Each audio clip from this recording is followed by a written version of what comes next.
Muchas gracias. Bienvenidos de vuelta a esta presentación sobre el periodismo en El Salvador.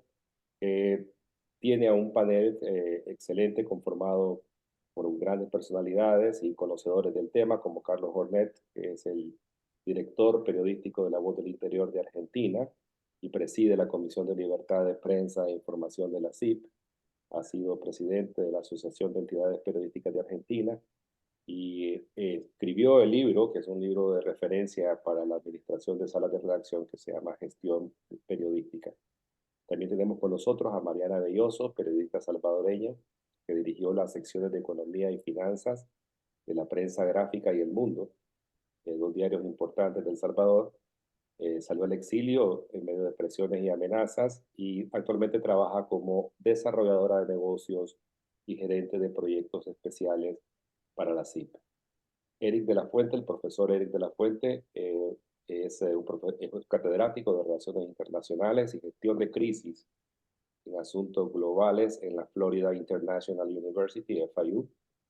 Sus áreas de especialización incluyen la gobernanza, la lucha contra la corrupción, el desarrollo internacional, el análisis político y las comunicaciones estratégicas.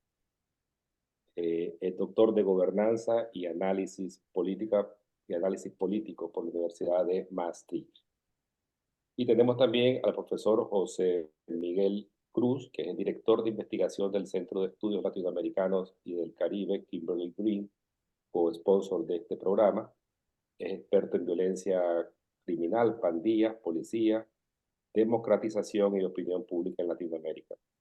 Y como moderador, como ya es costumbre en esta serie de webinars con FIU conjunta con la CIP, estará Alejandro Álvaro Bremer, quien es director del programa de maestría en periodismo en español y profesor asociado de periodismo y comunicación de la Florida International University. Dejo con ustedes, Alejandro, para que comencemos el programa. Caray, muchas gracias, Horacio. De verdad que tenemos un panel extraordinario y esperemos que cumpla el propósito de informarnos sobre cuál es la situación de la relación de la prensa con el gobierno de el presidente electo Bukele en El Salvador. Y para hablarnos un poco de lo que es el panorama general de la libertad de expresión y la relación de los medios de comunicación con gobiernos autoritarios o crecientemente totalitarios en América Latina, le vamos a pedir a Carlos Hornet que nos brinde un panorama general. Carlos, por favor. Gracias, Alejandro. Si me permites, quisiera comenzar con algo que parece no estar vinculado con el tema del webinario, pero que a mi entender se relaciona íntimamente. En mi país, en Argentina, hace años que el término grieta se usa como un sinónimo de la confrontación política extrema, insalvable, entre dos posiciones ideológicas. Hace varios años era entre el pueblo kirchnerista y la antipatria. Ahora es entre la gente de bien y la casta, ¿no? Pero hay otra grieta, seguramente más importante en un país futbolero como es Argentina, que es entre menotistas y bilardistas. ¿De dónde vienen estos nombres? Bueno, vienen de César Luis Menotti, que fue el técnico de la selección campeona del mundo de 1978, y de Carlos Salvador Vilardo, que fue el técnico que obtuvo el segundo campeonato en México 86 y logró el subcampeonato en Italia 90. El primero, Menotti, decía que el equipo tiene que jugar bien y si puede, ganar. Vilardo, por el contrario, decía que debe ganar independientemente de cómo se juegue, incluso si viola las normas. El mismo Vilardo es conocido por haber pinchado a los rivales con alfileres cuando era jugador dentro de la cancha. Y como técnico envió a un utilero con un bidón de agua, con un somnífero, para que se lo ofreciera a Branco, que era un jugador de Brasil, en el partido que Argentina jugaba justamente contra Brasil por los cuartos de final del Mundial del 90. Bueno, en el fútbol estas acciones, aunque son claramente contrarias a las normas, parecen ser una picardía sin mayores consecuencias, ¿no?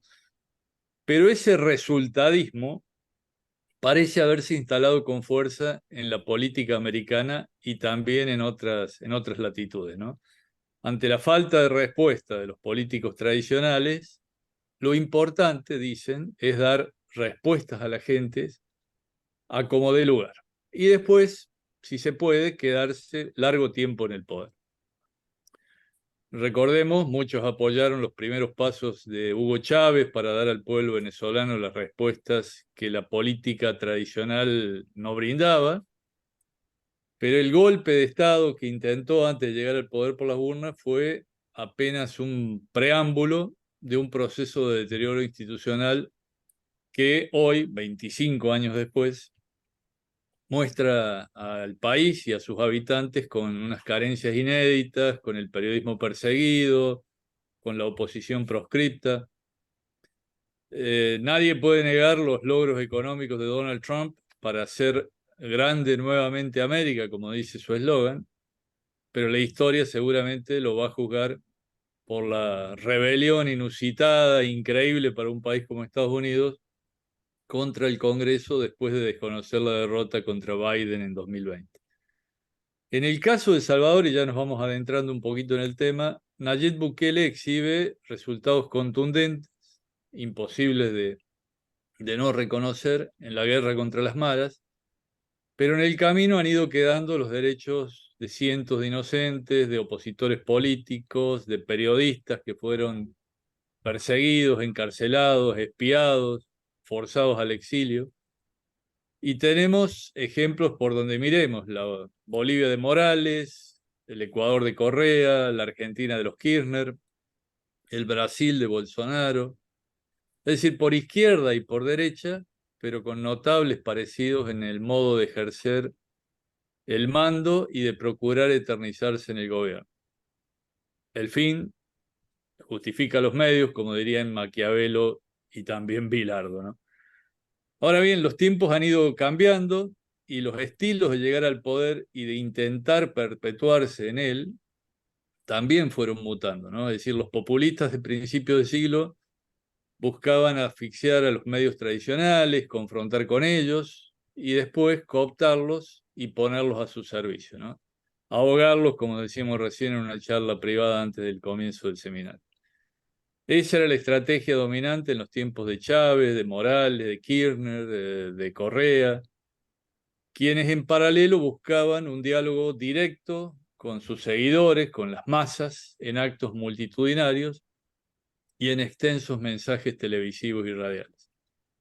Con Trump, Bolsonaro, Bukele, López Obrador en México, Petro en Colombia y también en alguna medida Maduro, la confrontación en los últimos tiempos se ha ido haciendo más tecnológica, más digital, si se quiere, ¿no?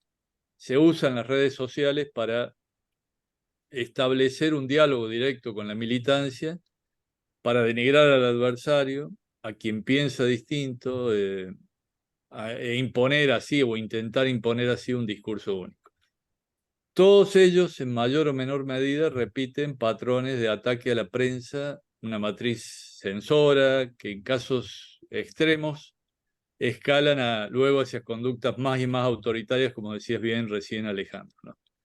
Se comienza restringiendo el acceso a la información pública, se estigmatiza indiscriminadamente el trabajo del periodismo, se montan granjas de bots para potenciar esos cuestionamientos, se inician maniobras de ahogo económico desde el Estado, se desarrollan maniobras de espionaje ilegal, se presiona a los anunciantes privados para que no se apoyen medios críticos, se plantean demandas desmedidas contra periodistas y medios molestos. Esta misma semana fue rechazado en El Salvador una demanda por 10 millones de dólares contra un medio de comunicación.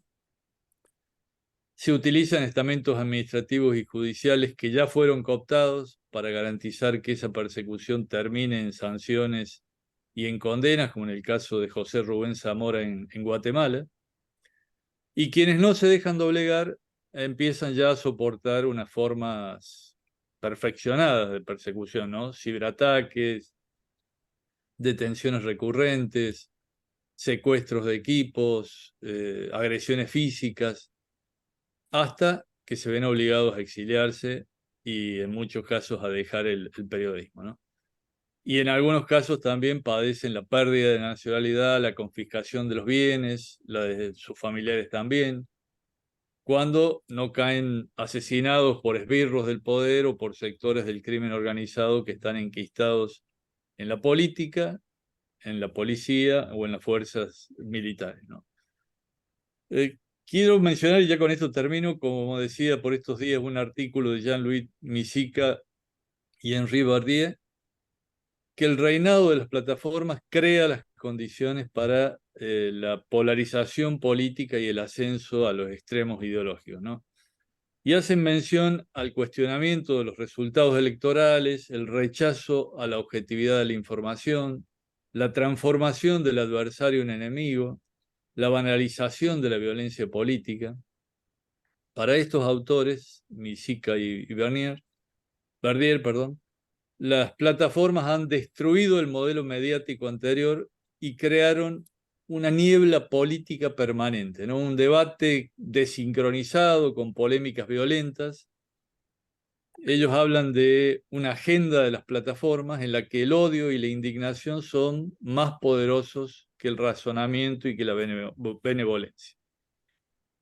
Este uso y muchas veces el abuso de las plataformas para construir poder político y destruir a la oposición es aplicado por dirigentes que coinciden en su estilo frontal, despectivo, denigrante hacia sus críticos, y basados en la viralización de sus mensajes logran niveles de respaldos inéditos, como el que tiene Bukele, por ejemplo, que los ayudan a avanzar hacia sus objetivos aún arrasando la institucionalidad, ¿no? Es decir, cuando quienes respaldaron las propuestas iniciales y aplaudieron los rápidos resultados se alertan por la violación de los derechos, ya está.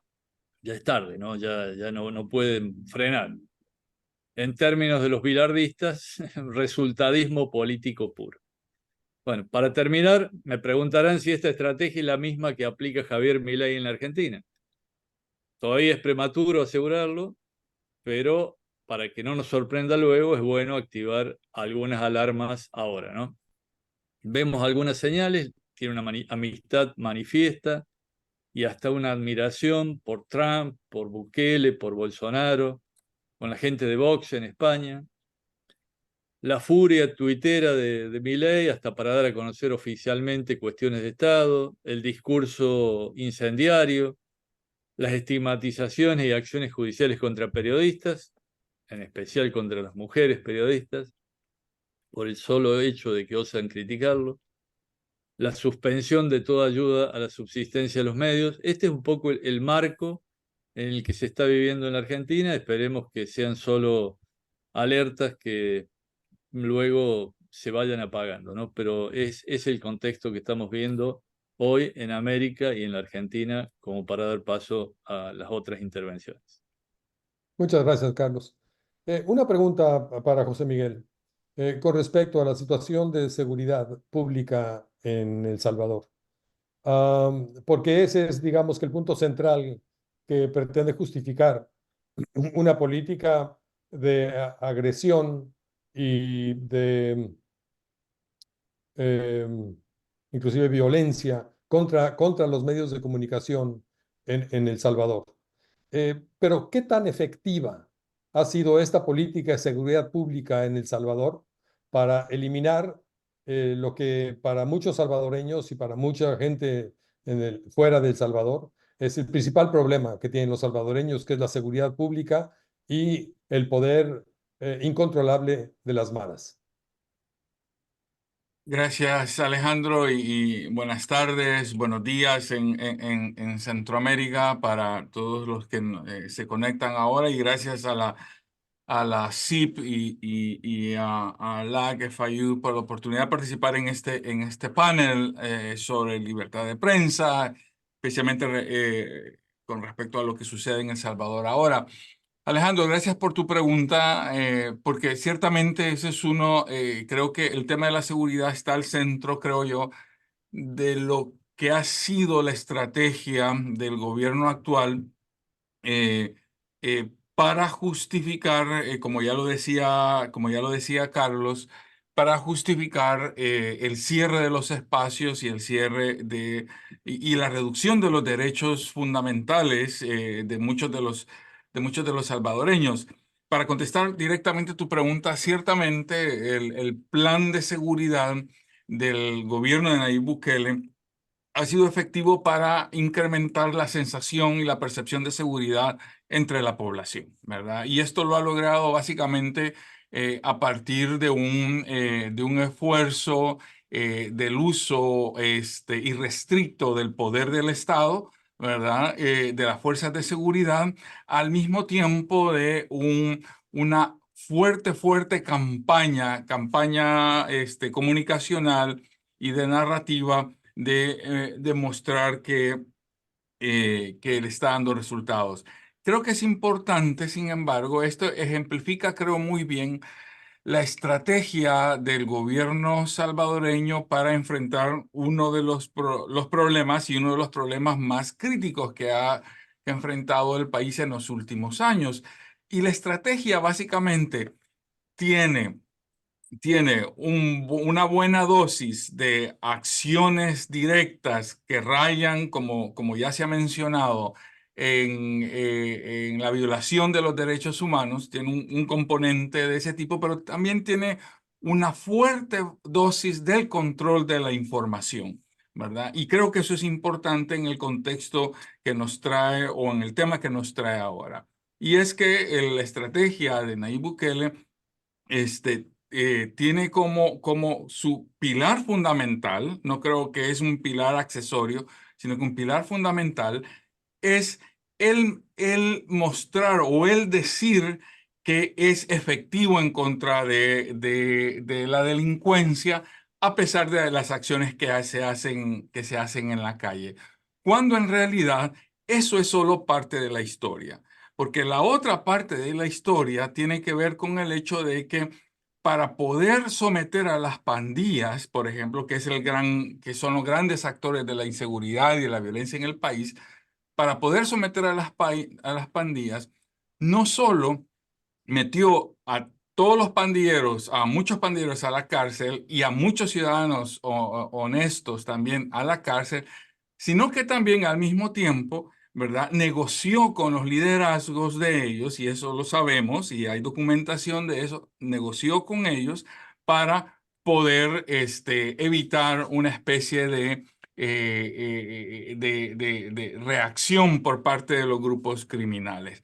Ahora, de lo que se habla es solo de la primera parte, no se habla de la segunda parte, y no se habla de la segunda parte porque obviamente es una parte no muy correcta y no muy transparente. Y eso tiene que ver con la otra parte de la estrategia del gobierno, y es cerrar los espacios públicos de discusión y de información. Y eso lo vemos a todo nivel.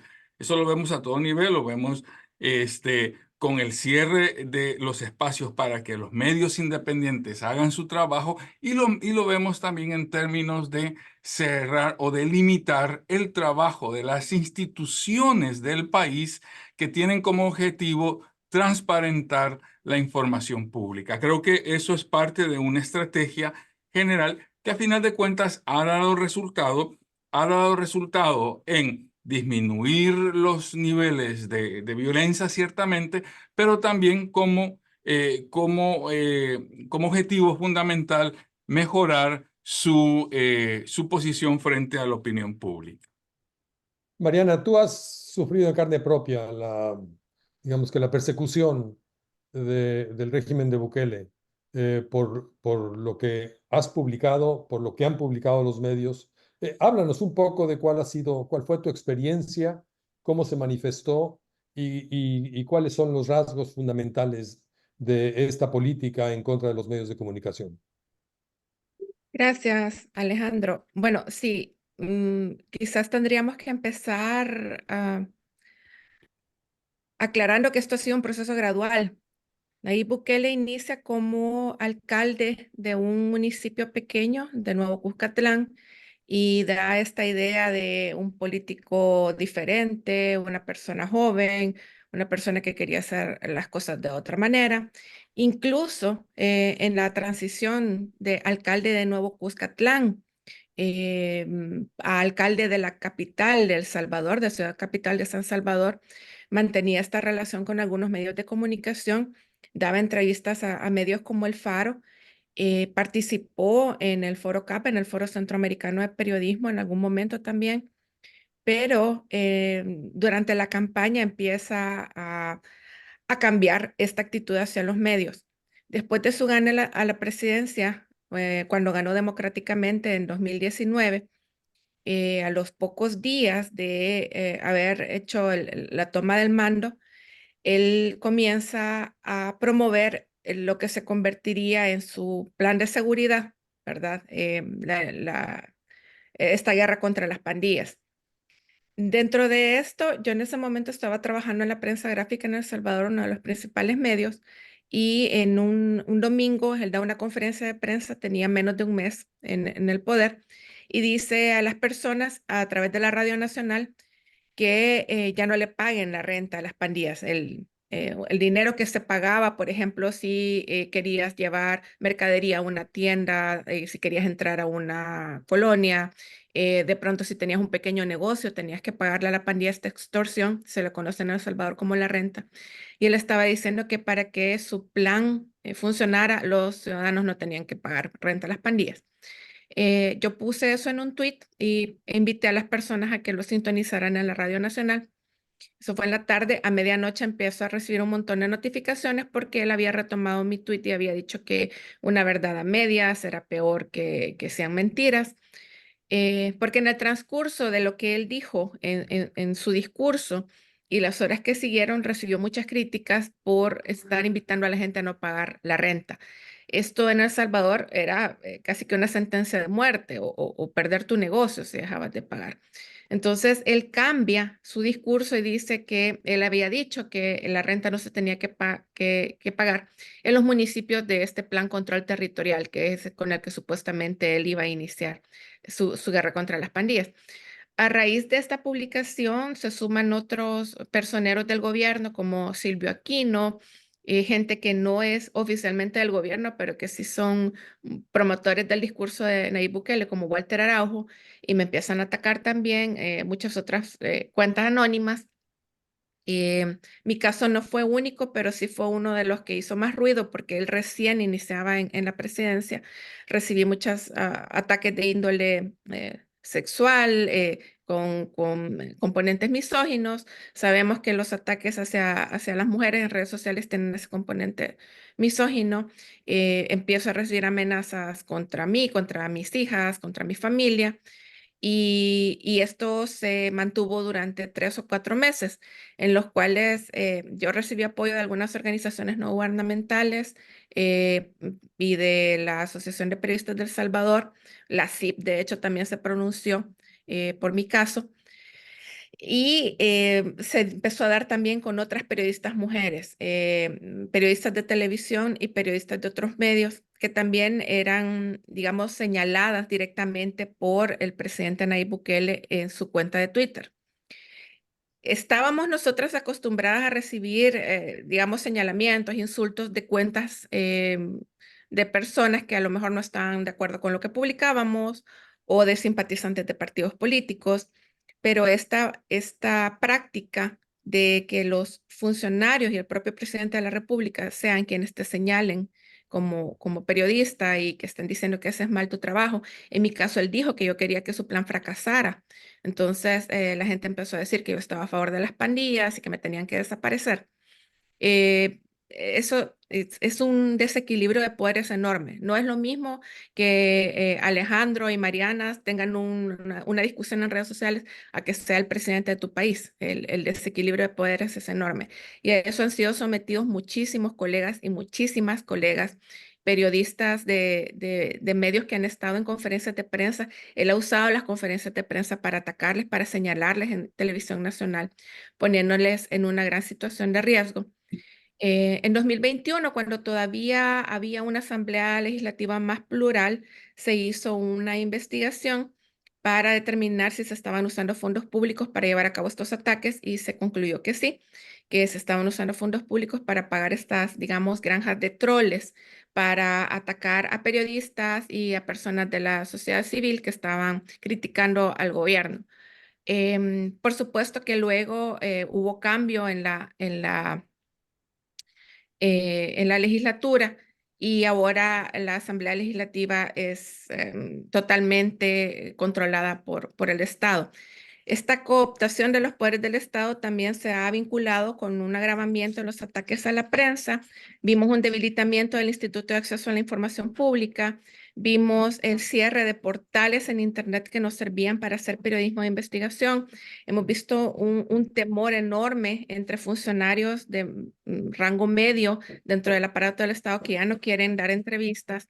El silenciamiento de muchos también unidades que nos daban insumos para nuestras investigaciones periodísticas y también reformas de ley que, por ejemplo, para la ley de delitos informáticos, si de repente Alejandro viene y dice, no, eso que publicó Mariana, para mí que es confidencial, me pueden llevar a juicio, me pueden meter 5 años a la cárcel, ¿verdad? O reformas también que tienen que ver, en esas sí se echaron para atrás, que tenían que ver con la difusión de mensajes provenientes de pandillas. Y como periodistas estábamos difundiendo mensajes que se supone provenían de pandillas, como la información que daban las fuentes a medios de investigación para revelar este pacto entre las pandillas y el gobierno, uno podía ser también encarcelado. Entonces, es una combinación de factores que va más allá del acoso en redes sociales, que va más allá del acoso en los medios de comunicación del Estado, porque también los medios de comunicación controlados por el Estado hacen campaña en contra de los periodistas que ellos consideran no afines al régimen, pero también se ha combinado con otros factores fuera de las redes sociales y fuera de los medios, que son reformas de ley, bloqueos a nuestro trabajo y también la cuestión de que ya nadie dentro de empresas incluso quieren hablar con determinados periodistas que han sido señalados por el régimen, ¿verdad? Muchas gracias. Eric, tú has estudiado ya por varios años viajas no solo por América Latina, sino por el mundo, eh, revisando lo que son políticas de comunicación de los gobiernos. Y lo que llama la atención es este gradualismo hacia unas posiciones muy extremas de que empiezan con una vocación democrática, digamos, y terminan con una vocación totalitaria. ¿Por qué es esto? ¿Por qué estamos viendo este viraje peligroso en contra de lo que son las libertades y las garantías individuales, y particularmente de la libertad de prensa? Gracias, Alejandro, y bueno, saludos a todos de donde se estén conectando. Sí, para mí es muy interesante porque lo que estamos viendo en El Salvador es a lo mejor la versión más sofisticada de muchas de estas tendencias que vienen andando, ¿no?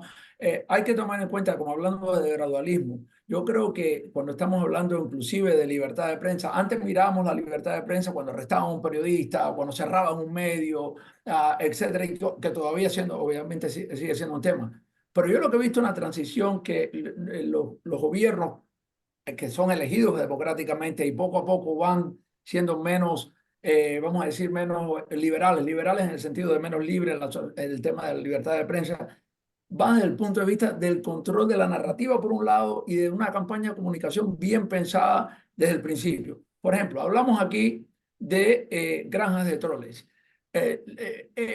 Estas cosas empiezan, este tipo de medidas, igual que las económicas que puedo hablar ahora al respecto, sin ser muy detectadas, porque hay troles que no son controlados por el gobierno, ¿sabes? Uno escribe algo, siempre viene alguien y te dice cosas. Pero los gobiernos que han usado sofisticadamente los troles no solo son personas que van y escriben. Esto está pensado en una estrategia de comunicación. Hemos visto en investigación que algunas veces los mensajes son iguales o similares bajo ciertas cosas. Están escritos a cierta hora cuando sale cierta publicación. Están enfocados en ciertos periodistas que a lo mejor escriben ciertos temas, ¿no? Y después se usan algoritmos para también saber cuáles son las reacciones de otros usuarios que no son parte, que se suman para ver cómo reacciona la sociedad. Y también cuántos likes, cuántas formas cuál es el análisis también cualitativo de estos comentarios. Y está pensado de esta manera muy sofisticadamente. y esto va a la par de que hay una estrategia de comunicación de parte de esos gobiernos de poder hablar de cosas que han hecho bien. Y normalmente los gobiernos que surgen democráticamente y empiezan tienen ciertos logros. Aquí, por ejemplo, si miramos acá, obviamente el tema de la criminalidad es un logro. El Salvador es mucho más seguro hoy que nunca. Se está hablando de otros temas que en la prensa, de otros logros que ha tenido el gobierno, y eso va simultáneamente. ¿Qué es lo que pasa? Justo con este tipo de intimidad, se empieza a intimidar, empieza un nivel de autocensura. Eso es la realidad, porque hemos visto en diferentes, y no solo en América Latina, pasa en otras partes también. La otra parte es que la presión económica sigue siendo importante. Carlos hablaba al principio de cómo el modelo tradicional de los medios se ha roto, y es una realidad, pero lo que pasa es que los gobiernos van usando poco a poco, de nuevo, sin mucha algarabía, el uso, por ejemplo, de la pauta estatal, que la usan como pauta de gobierno. Uno, para usar los medios públicos, que en el caso de muchos de los gobiernos, y en El Salvador no es una excepción, pasan de ser propaganda, ¿no? El Canal 10 o canales oficiales del Estado, ¿no?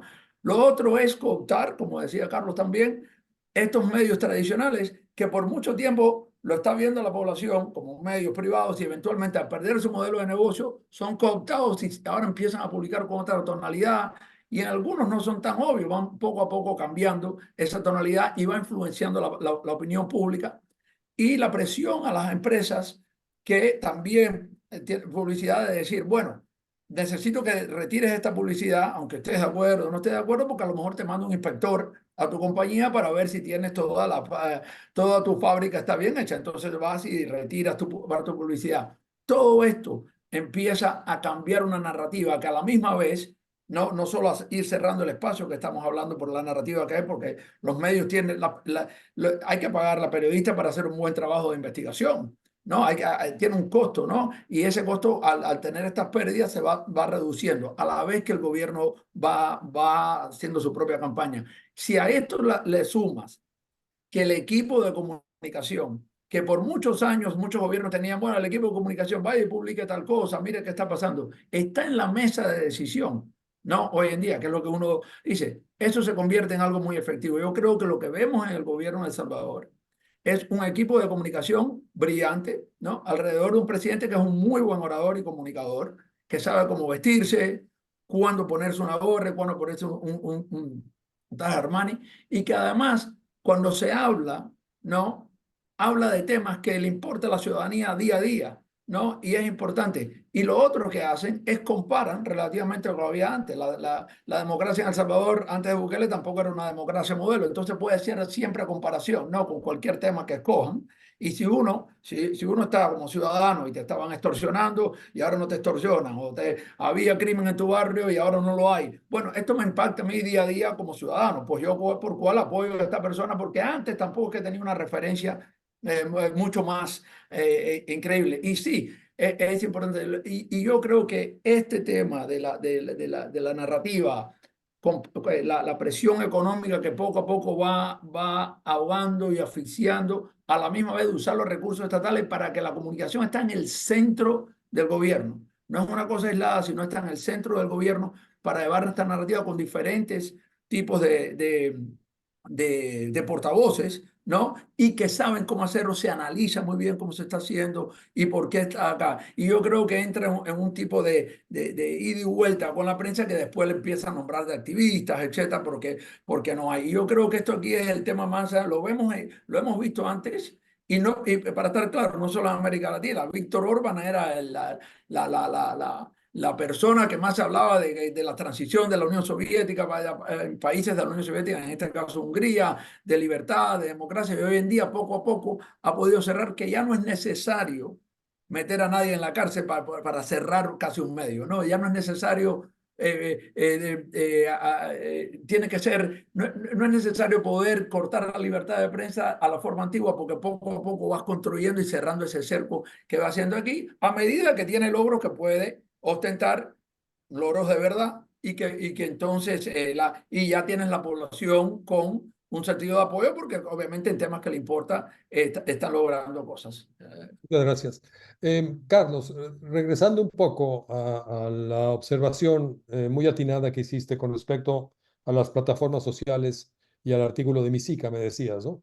Eh, los medios sociales en Estados Unidos hoy en día están bajo un fuerte escrutinio porque se viene demostrando con claridad que hay una relación prácticamente directa entre los medios sociales y el daño que está provocando, sobre todo en los chicos en la adolescencia. Y ya hay una serie de reclamos y demandas en contra de las plataformas sociales por casos de suicidio, de depresión y de enfermedades mentales, ¿no?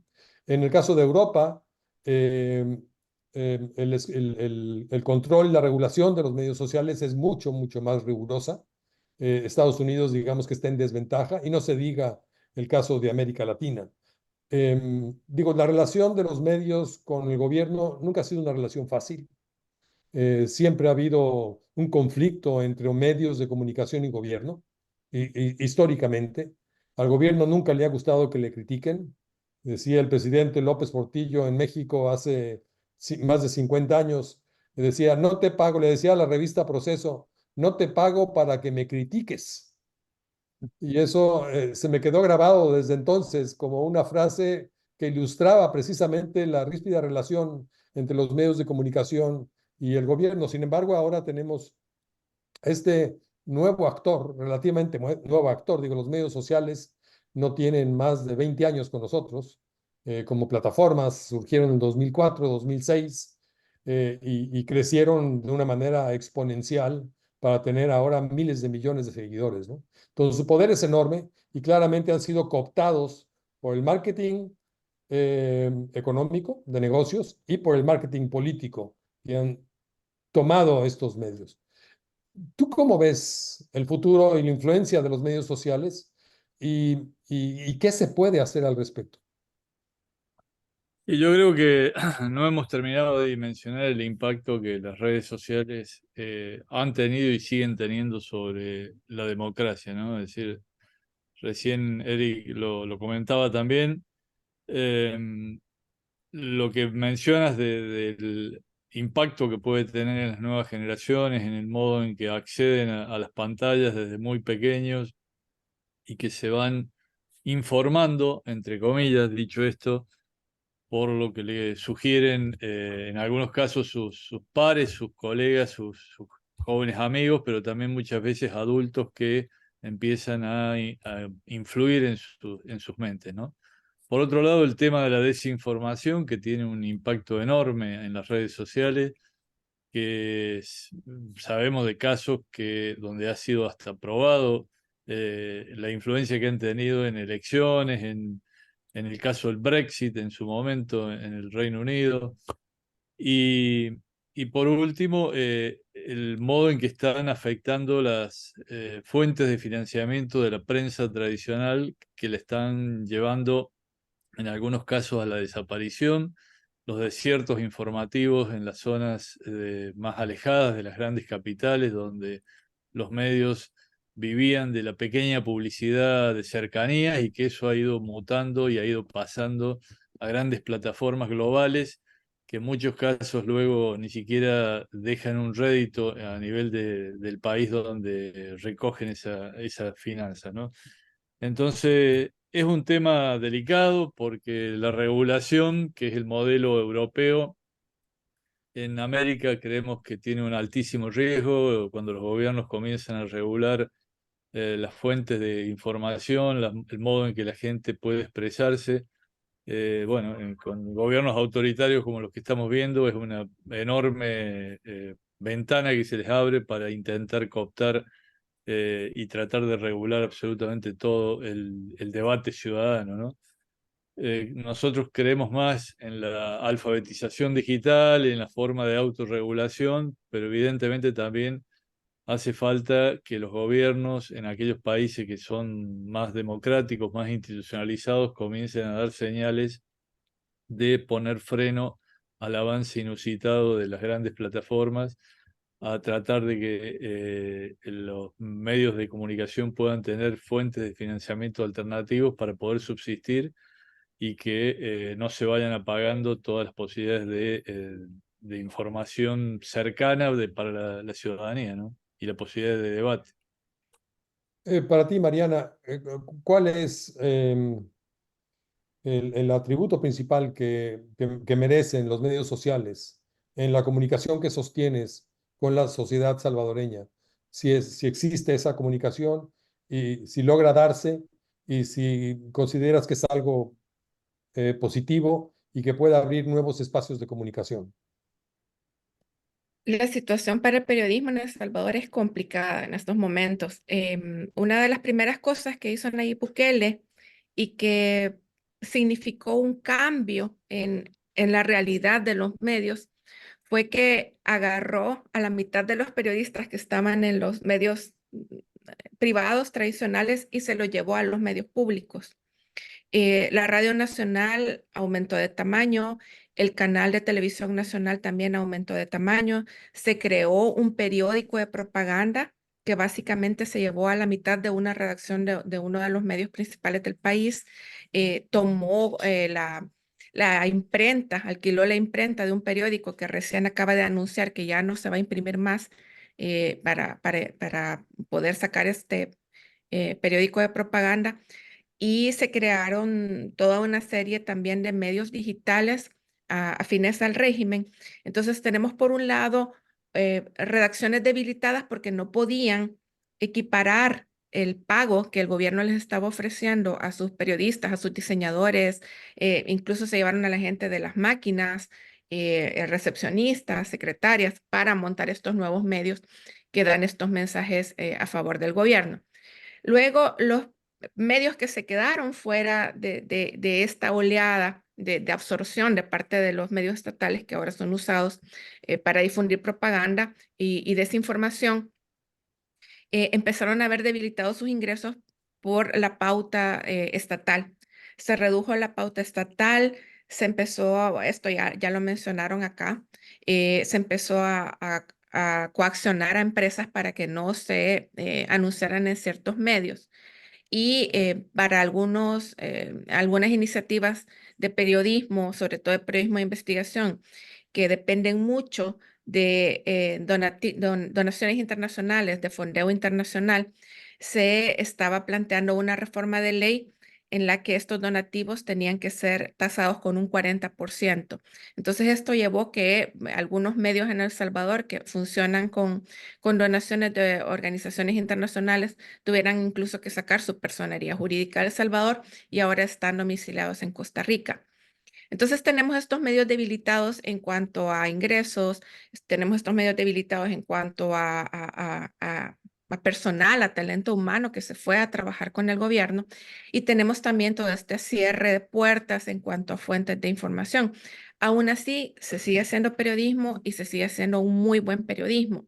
Medios como El Faro han seguido informando de todas estas negociaciones bajo la mesa con las pandillas, por ejemplo, medios como Factum, Voz Pública, hay iniciativas de fact-checking muy fuertes. Hay un medio que está dedicado exclusivamente a hacer fact-checking al gobierno que se llama Infodemia y son iniciativas que a pesar de los ataques del gobierno han seguido adelante. Y otra cosa es que todo esto ha llamado la atención de medios internacionales. No solo son las voces de los medios de El Salvador llamando la atención, por ejemplo, de que se gastara el dinero que era para apoyar a pymes en la pandemia y que se usó para transar con Bitcoin, supuestamente no sabemos, es información reservada, sino que también son periodistas extranjeros que llegan a El Salvador y publican, por ejemplo, toda la maquinaria de las granjas de troles, quién las controla, quién las paga dentro del gobierno. Esto lo publicó una periodista estadounidense de una agencia internacional, no fue un medio local. Entonces esto ha llevado a que Nayib Bukele dé el siguiente paso y ahora el enemigo no solo son los medios locales, sino que también los medios internacionales. En Internet pueden encontrar el discurso cuando Bukele se proclama ganador en estas elecciones del 4 de febrero de 2024, a las que se postuló de manera ilegítima, porque nuestra constitución lo prohíbe, de manera inconstitucional fue candidato y de manera inconstitucional ahora va a asumir 5 años más de gobierno. Él se declara ganador antes de que hubiera resultados oficiales y en su discurso ataca directamente a la prensa internacional. Entonces ha ido esta gradualidad de algunos periodisas, luego algunos medios, luego todos los medios no alineados y ahora incluso la prensa internacional. José Miguel, ¿tú ves una clara tendencia hacia la constitución de una nueva dictadura en El Salvador? No, yo creo que sí. Y las señales han estado ahí desde casi que del inicio de la gestión de Nayib Bukele. Debemos recordar que él fue el que se metió con las fuerzas de seguridad a la Asamblea Legislativa de El Salvador cuando la Asamblea no le era favorable, cuando en la Asamblea los partidos de oposición tenían el control de la Asamblea, y dado que no quiso negociar con estos partidos, que es un ejercicio común en la política, el tema de la negociación para construir políticas, no lo quiso hacer. Básicamente quiso imponerse por la fuerza y entonces entró a la Asamblea Legislativa usando al ejército y a la policía, ¿verdad? Violando el respeto de la independencia de los poderes, ¿verdad? Desde ese entonces tenemos claras señales de que este es un gobierno, o mejor dicho, que el liderazgo de Nayib Bukele es autoritario y no tiene ningún empacho en usar medidas completamente autoritarias y dictatoriales para mantenerse en el poder. Mariana lo acaba de resumir diciendo, bueno, él ha corrido para la reelección violando la Constitución salvadoreña, ha reemplazado a los jueces de la Corte Suprema de Justicia, ¿verdad? Al fiscal, ha hecho movidas que son completamente, en muchos casos ilegales, y yo veo señales muy claras de autoritarismo, aparte del hecho de la vivencia de muchos ciudadanos, incluidos los periodistas, el hecho de que Mariana deba trabajar desde fuera de El Salvador, y así como ella, muchos otros periodistas que han tenido que salir del país por razones de seguridad y no de seguridad generada por grupos criminales y las pandillas, sino de seguridad porque el mismo actores gubernamentales los persiguen. Creo que es una señal clara del autoritarismo y de las tendencias dictatoriales, en este caso de alguien como Nayib Bukele.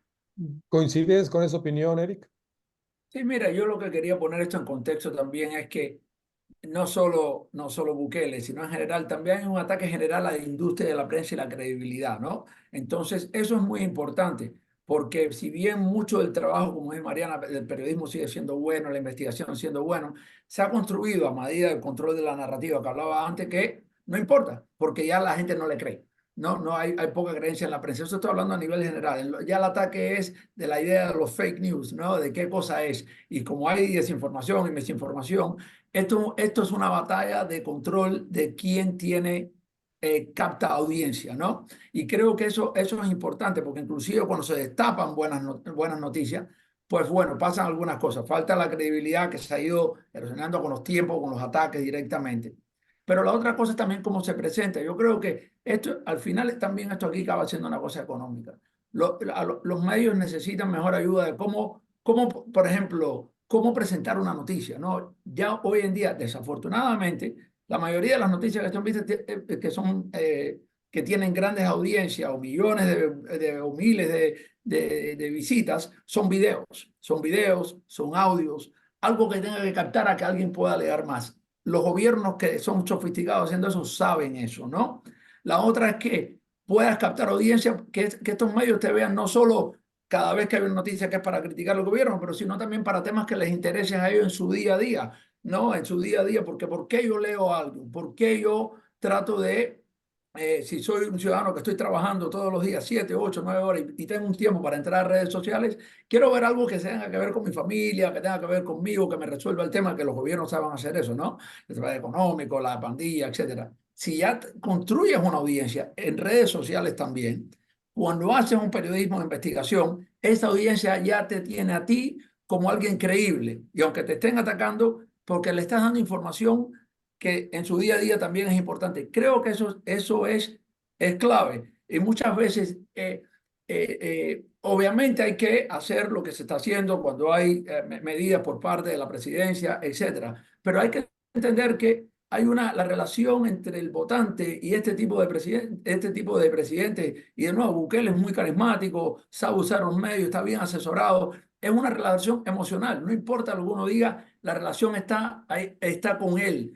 Y por bueno o por malo, algunas veces esto se convierte demasiado personalista, ¿no? Que tenemos historial de esto. Pero a la vez, lo que yo he visto que algunas veces ha funcionado es que los medios, por ejemplo, destapan una cuestión de corrupción de un ministro o de un aliado político, porque no es que el votante piensa que se acabó la corrupción en el país, sino es que ven al líder, ¿no? Como alguien que es intachable, ¿no? Es la persona de él. Y yo creo que eso es importante en empezar, ver personas que están en el gobierno, personas que están acá, que cometen, y te das cuenta que muchas veces los líderes dicen, bueno, o empieza la narrativa cuando se destapan cosas así. Bueno, está sucediendo, pero no fue el líder. Él seguro no sabía, ¿no? De lo que estaba pasando en esa situación. No es alguien que estaba trabajando acá. Pero este tipo de cosas ayuda a erosionar las narrativas de nuevo acá. Hoy en día, si vemos una persona, de verdad yo creo que muchas de estas tendencias que estamos viendo la versión más sofisticada con el gobierno de Bukele, que a la vez tiene logros que puede sustentar, porque si no tiene logros no puede hacer esta campaña, ¿no? Entonces es importante para el votante del día a día. Yo entiendo por qué un votante en El Salvador vota por Nayib Bukele. Yo lo entiendo perfectamente, ¿no? Entonces hay que entender del otro lado si esa es la audiencia que estamos tratando de hacer. Mira lo que está pasando acá, están pasando todo lo que dijo Mariana, lo que José Miguel, etcétera. ¿Cómo yo llego que el mensaje de esta investigación buena, de periodismo buena, realmente llegue y tenga de una manera, tenga un impacto sobre la población? Porque es muy difícil cuando tu día a día está siendo, los problemas de tu día a día están siendo comunicados directamente por el gobierno y te están resolviendo cosas que a ti te importan, aunque hayan otras cosas pasando mal. Y yo creo que eso es importantísimo, especialmente cuando estamos viendo acá. Así que este tema de entender, y también los medios necesitan fondos y entrenamientos de cómo presentar sus noticias hoy. Hoy un periodista es, él o ella tiene que ser una orquesta de una persona, tiene que sacar su foto, tiene que llevar video cuando va allí a la misma vez, tiene que redactar, tiene que actualizar. Ya no todo el mundo ahora tiene un camarógrafo que va con ellos, y cómo hace digitalmente algo que sea de nuevo atractivo para la persona que está, para el lector, para el que está viendo, para el que está escuchando. Eso es importante para llegar masivamente, porque estamos hablando de una competencia de recursos que empieza, si vamos a hablar de fútbol, empiezas el partido y estás perdiendo 0-5 antes que piten el principio del partido, ¿no? En términos de recursos. Carlos, ya se nos está terminando el tiempo, y un poco para resumir, yo quisiera hacerte la misma pregunta. ¿Tú ves una clara tendencia hacia conformación de dictaduras en América Latina? Sí, yo creo que hay una corriente hacia la autocracia, es decir, en algunos casos no llegan a ser dictaduras como las que conocimos años atrás, pero sí esta mezcla de gobiernos que llegan por el poder de las urnas, que tienen apoyo popular, pero que claramente van violando las normas, van modificándolas a su gusto y a su necesidad. Por eso mencionaba lo de los gobiernos resultadistas, porque lo que buscan es ir cumpliendo sus objetivos más allá de lo que diga la Constitución. Como bien decía Mariana, en el caso de Nayib Bukele no podía presentarse, no importa, vamos adelante. En el caso de Venezuela, que ya es una más dictadura, bueno, si hay que encarcelar o inhabilitar a los candidatos opositores, lo hacemos. Lo mismo hizo Ortega en Nicaragua, lo mismo intentó hacer Jean Mattei en Guatemala, pese a que había llegado también por las urnas y que teóricamente era un gobernante más tradicional, más liberal. Y sin embargo, cuando llegó y sintió el calor del poder y la necesidad de perpetuarse, e intentó por todos los medios hacerlo, ¿no? Y no tuvo ningún reparo en detener a un periodista, y hace 500 días que lo tiene que todavía permanece en la cárcel, pese a que Giammattei ya se fue. Entonces, la tendencia autoritaria está claramente, y en esto, insisto, hay buena parte de razón en el ocaso de la prensa tradicional y en el auge de las redes sociales y de la nueva forma de comunicación, el nuevo modo en que se hace marketing político en la sociedad moderna. Exacto, porque claramente la vida social se está digitalizando y las nuevas generaciones son entes digitales, es decir, ya orgánicamente funcionan conectados a su teléfono celular y a las redes sociales. Y esto tiene que ver un poco con la pregunta que realiza eh, Reinaluna Newcombe, espero haber pronunciado bien el apellido, y que dice, tal vez otra cuestión peligrosa en esto de las redes sociales es postular a influencers como candidatos a puestos de elección popular. Es decir, el influencer ya en la vida digital que vivimos, en una vida virtual, sí, se está convirtiendo en una persona que, valga la redundancia, influye en el consumo, no solo en el consumo económico, sino en el consumo político también, por quién votar, ¿no? Entonces, no son necesariamente las personas más aptas y conocedoras y a lo mejor no, ni siquiera las más populares en la vida social real, pero lo son en la vida digital. Esto, ¿cómo ven que vaya a afectar el hecho de que los gobiernos estén cooptando a estos influencers para hacerlos representantes populares? Bueno, hace unos años eran cantantes populares o actores, como fue en su momento Ronald Reagan en Estados Unidos. Hoy son aquellos que tienen capacidad de viralizar sus noticias, el que tiene capacidad de llegar a las nuevas generaciones. Se ve claramente en los países centroamericanos, se lo vio en la elección argentina de este año, del año pasado, perdón, donde hay influencers que han llegado al Parlamento y no tienen ninguna idea ni de los temas que se van a tratar, de funcionamiento de un Parlamento, y por lo tanto tampoco tienen esa capacidad de dialogar, de intentar comprender al otro, sino simplemente de atacarlo a través de las redes sociales, que es el mecanismo con el cual funciona la nueva política. Mira, Es creo que es una importantísimo. tendencia peligrosa que hay que estudiar. Bueno, Sin pero duda. creo que es importantísima, Alejandro, porque cuando la información te llega a ti por medio de terceros y terceros que tú sigues de nuevo por cosas que te interesan, que hay un influencer, olvídate de un tema político, puede ser un cantante, un futbolista, lo que sea como era antes. Y cuando esa persona que tú lo sigues por otra cosa, de repente te está dando un mensaje también que viene político, viene acá, pues bueno, esa persona tiene credibilidad ya con esa audiencia que tiene, y pueden ser millones, ¿no? Por X tema. Entonces, cuando son cooptados, es parte de la estrategia de comunicación. Ahora, yo digo también, a lo mejor hay que presentar noticias, por ejemplo, haciendo un video de una entrevista con alguien de ese tema que tiene algún tipo de simpatía porque haya más transparencia, por ejemplo, vamos a hablar en general. O por qué en general uno pueda criticar. Porque la pregunta es por qué.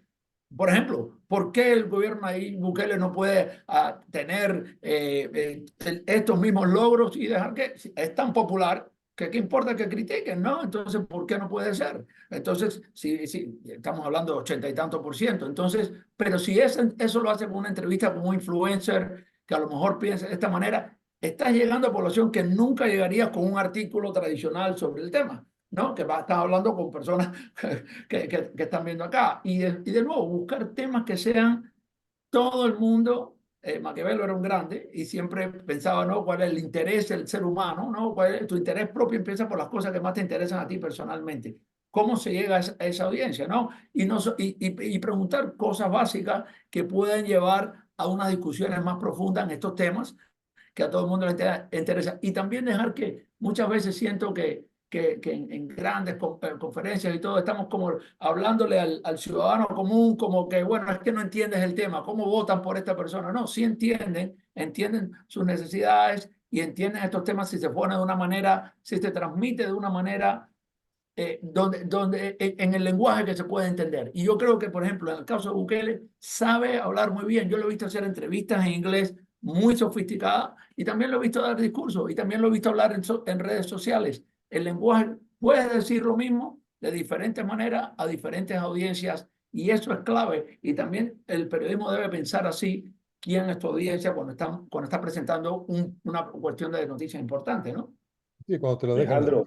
Alejandro, Sí, yo quería una pregunta que podríamos ahondar tal vez un poco sobre la situación de los periódicos en El Salvador a raíz de este anuncio del Mundo, de uno de los periódicos principales que ha anunciado que se cesará su impresión por razones económicas. Esta es una crisis que podría extenderse a otros medios tradicionales que todavía están trabajando ahí en El Salvador. No sé quién puede contestar esa Diana. pregunta. Bueno, el tema con el diario El Mundo no es un cierre como tal, sino que es el anuncio de la finalización de la edición impresa. Ellos van a continuar publicando, pero nada más en formato electrónico. Sí es una tendencia que vemos a nivel mundial, cada vez más medios que están dejando el papel para pasar a la parte electrónica, pero en el caso de los medios de El Salvador, sí quizás se ha acelerado debido a toda la situación que hemos estado hablando anteriormente. Como les decía, Diario El Mundo fue el periódico en cuya rotativa se empezó a imprimir este periódico del Estado y ahora anuncian que se quedan nada más en la parte digital. También hay otros medios que tenían una tendencia de crecimiento antes del cambio en la visión del presidente hacia los medios de comunicación y que ahora se han estancado o están decreciendo. Ha habido también muchísimos despidos dentro de las redacciones, hay que decirlo. Las redacciones son cada vez más pequeñas y se tiende mucho a esto que decía Eric, de que uno tiene que ser la orquesta andando, ¿verdad? Para poder mantener la producción periodística por lo menos a los niveles mínimos. Sí hay como un consenso, por lo menos entre los medios no alineados al régimen, en que es importante seguir hablando de estos temas, es importante seguir diciendo las cosas como son, por ejemplo, hablar de que la Sala de lo Constitucional en El Salvador es ilegítima, que los jueces que están allá son espurios, recalcar que la candidatura y nuevo periodo presidencial de Bukele han sido inconstitucionales, poder decirle a la gente que las violaciones a los derechos humanos al final les pueden alcanzar y a pesar de todo el ambiente hostil que se está viviendo. Y vemos, por ejemplo, algunos medios que son los únicos que se quedan hablando de estos temas, que tienen una batalla cada vez más fuerte por la cuestión económica. Y ahí coincido en que la sostenibilidad de los medios es otro de los grandes retos que tenemos. Algunos de los medios que están haciendo mejor periodismo o periodismo más de profundidad, más de investigación, se sostienen de donativos internacionales. Esto no es sostenible y está bastante expuesto a lo que les comentaba al principio, iniciativas de ley que los pueden bloquear. Y ahora están trabajando desde el exilio. Son cosas que ya nos habían contado, lo habíamos visto con los colegas de Nicaragua, poco a poco se han ido viviendo todo en El Salvador y creemos que vamos a llegar a niveles posiblemente peores como los que ya se vio en Nicaragua, la incautación de rotativas, la prohibición de importación de papel o de tinta o impuestos desproporcionados a los insumos para los periódicos. Todo esto con la intención de ahogarlos también materialmente, económicamente, más de lo que se ha hecho hasta ahora. Y la tendencia que yo veo es eso, cada vez más periodismo desde fuera, cada vez más periodismo desde el exilio, que es un enorme reto, ¿verdad? Quisiera aprovechar la oportunidad para aplaudirles a todos mis colegas que están haciendo periodismo en El Salvador, que se exponen, que van en el día a día a las calles. Acabamos de pasar un proceso electoral sumamente atropellado, atípico. Yo creo que acá José Miguel nos podría comentar si en algún momento él vio esto, porque por lo menos en el tiempo que yo tengo de ejercer el periodismo no vi unas elecciones así, con manipulación tan descarada, incluso del mismo Tribunal Supremo Electoral, el aparecimiento de papeletas que jamás habían sido dobladas. Marcadas con plumón, que en las urnas no te dan plumón para votar, y todos los periodistas queriendo reportar todo esto que se estaba dando bajo condiciones sumamente adversas, siendo bloqueados por los funcionarios, incluso en el conteo de votos que se hizo Ya papeleta por papeleta para las elecciones del 4 de febrero se llevó a la policía, a miembros del ejército, a la unidad de mantenimiento del orden para tratar de coaccionar no solo a los medios, sino que también a partidos de oposición. Entonces sí es una situación bastante complicada.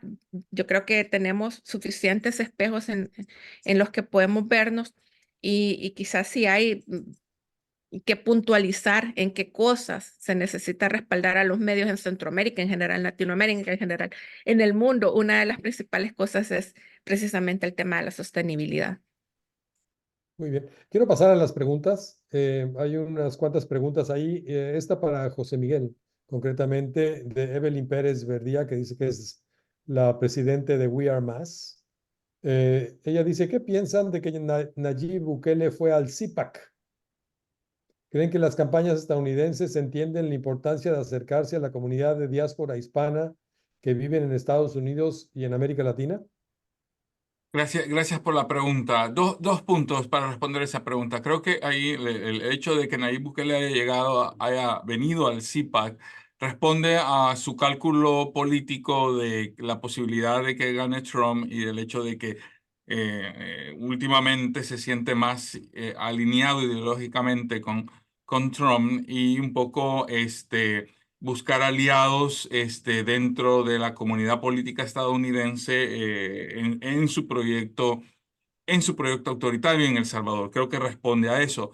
Creo que, sin embargo, eso no significa que haya en realidad, desde el lado de la política estadounidense, un, o,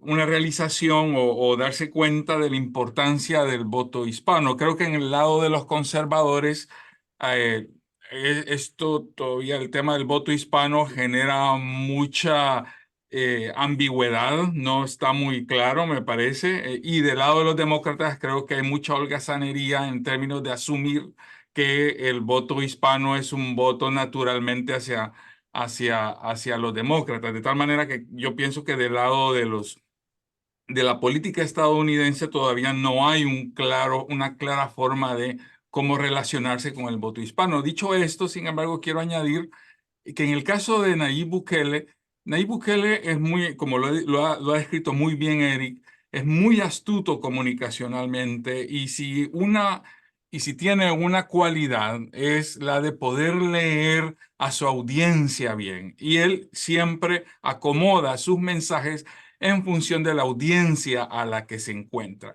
Y esto muestra claramente el carácter mediático de la forma de hacer política en estos días, porque si ustedes vengan ahí, Bukele, en los espacios mediáticos es muy hábil, como lo ha descrito muy bien Eric, pero si ustedes lo ven también interactuando con la gente directamente con la gente, es muy malo. No es como los políticos del antaño carismáticos, estos que ustedes veían la satisfacción del político relacionándose con la gente, abrazando a la gente y siendo muy carismático. Nayib Bukele es muy torpe cuando se le pone en medio de la multitud y sus guardias de seguridad deben lidiar con la gente alrededor de él. Es muy torpe, no sabe cómo hacerlo. Se ve completamente incómodo, no sabe cómo en realidad interactuar directamente cara a cara con la gente.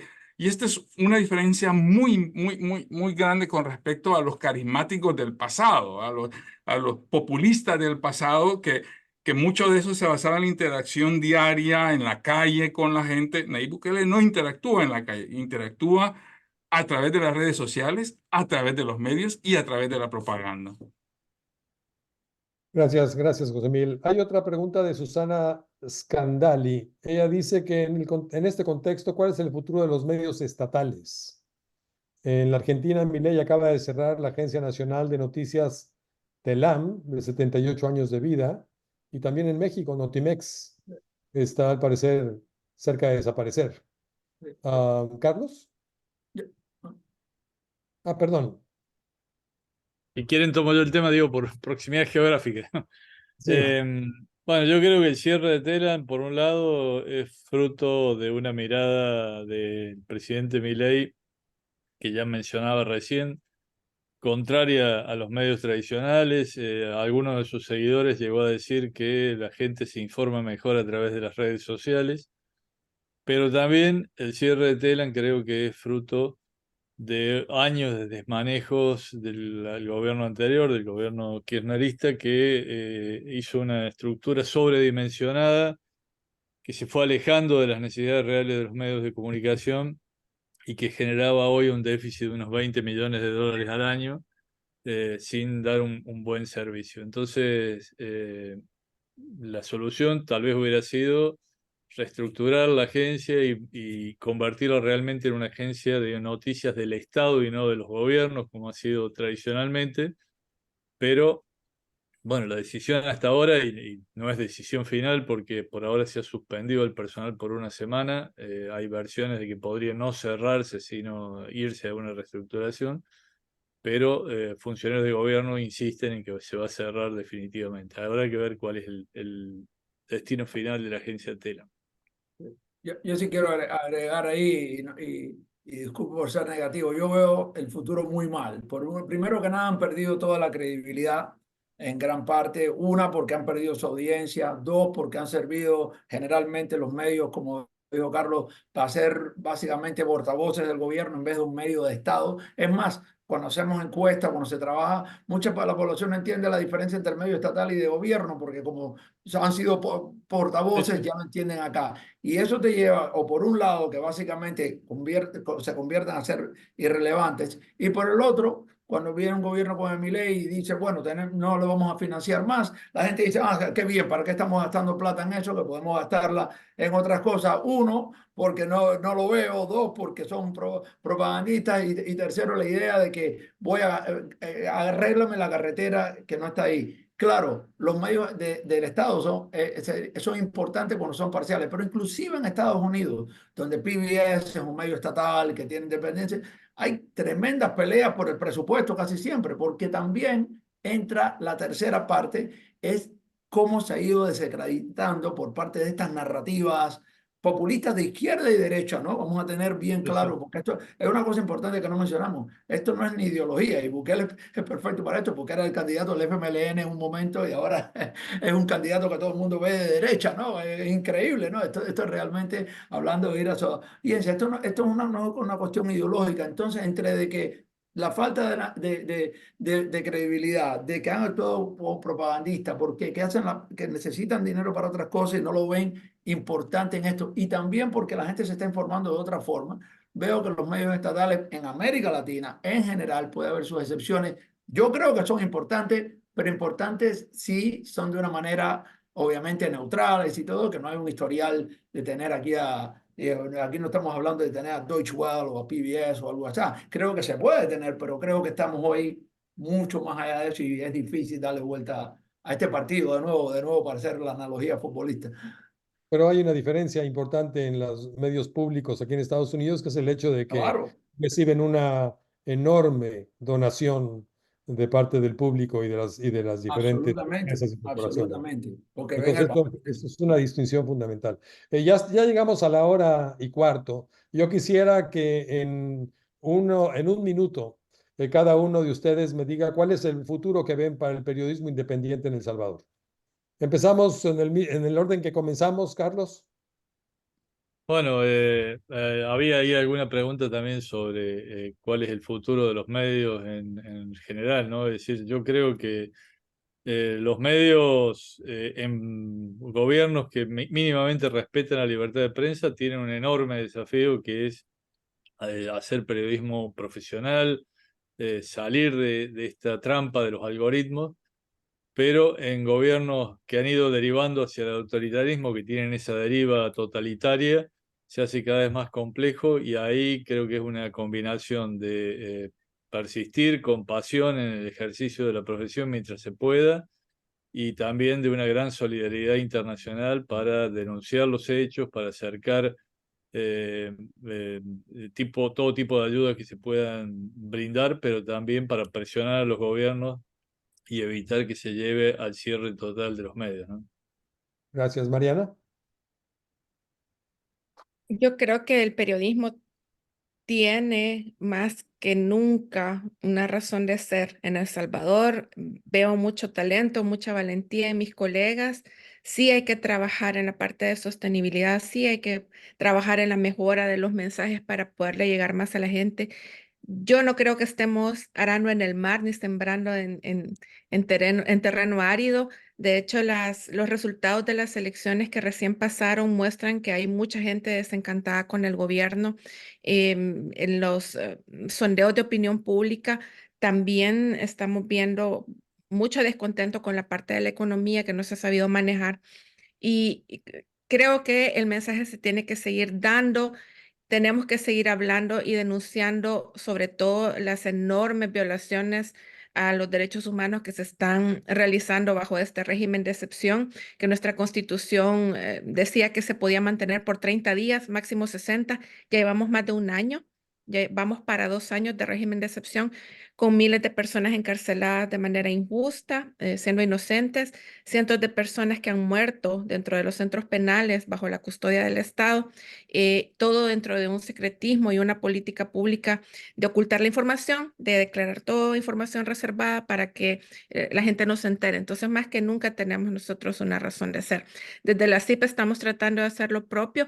Tenemos, con lo que decía Eric, de mejorar la forma del mensaje. Estamos llevando precisamente programas y talleres para ayudar a los medios a dar esta transición hacia lo digital, pero también a mejorar sus mensajes para llegar a sus audiencias. Muchas gracias. Gracias, Mariana. José Miguel. Sí, yo creo que el futuro del periodismo en El Salvador es un futuro lleno de desafíos, es un futuro complejo. Yo creo que si algo ha mostrado los últimos años, especialmente desde el ascenso de Nayib Bukele al poder, es que los periodistas salvadoreños tienen una enorme capacidad de hacer su trabajo de manera excelente. Muchos de los mejores trabajos de periodismo, creo yo, en la región han salido como producto de ese entorno que exige mucho de los periodistas y que muchos de ellos han sabido responder de manera clara y valiente, pero al mismo tiempo eso tiene muchos costos y yo lo sé porque tengo muchos amigos periodistas que ese trabajo les está costando mucho, tiene muchos costos personales para ellos, para su familia.